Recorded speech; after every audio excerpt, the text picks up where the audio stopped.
গুমে অভিযুক্ত ২৫ কর্মকর্তার মধ্যে ১৫ জন সেনা হেফাজতে। আত্মগোপনে মেজর জেনারেল কবির। অপরাধের বিচারে দৃঢ় অবস্থান সেনাবাহিনীর। আইনি ব্যাখ্যা সাপেক্ষে ট্রাইব্যুনালে হাজিরের বিষয়ে সিদ্ধান্ত।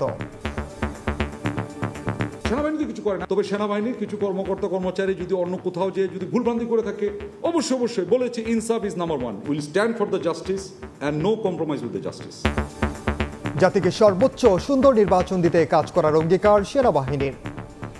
জাতি পুরো ওয়েট করছে একটা খুব ভালো একটা ক্রেডিবল একটা ইলেকশনের জন্য।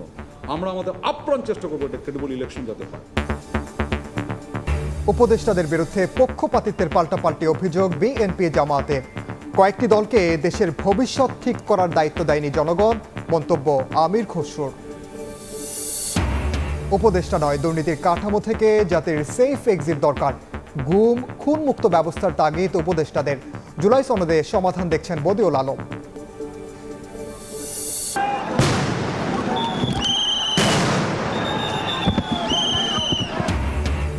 জাতীয় পার্টির সমাবেশ ঘিরে উত্তেজনা, কাকরাইলে ধাওয়া পাল্টা ধাওয়া, টিয়ারশেল ও সাউন্ড গ্রেনেড নিক্ষেপ। নেতাকর্মীদের সরিয়ে দিল পুলিশ। এবং গাজামুখী যাত্রার উদ্দেশ্য ছিল ইসরায়েলি অবরোধ ভাঙা।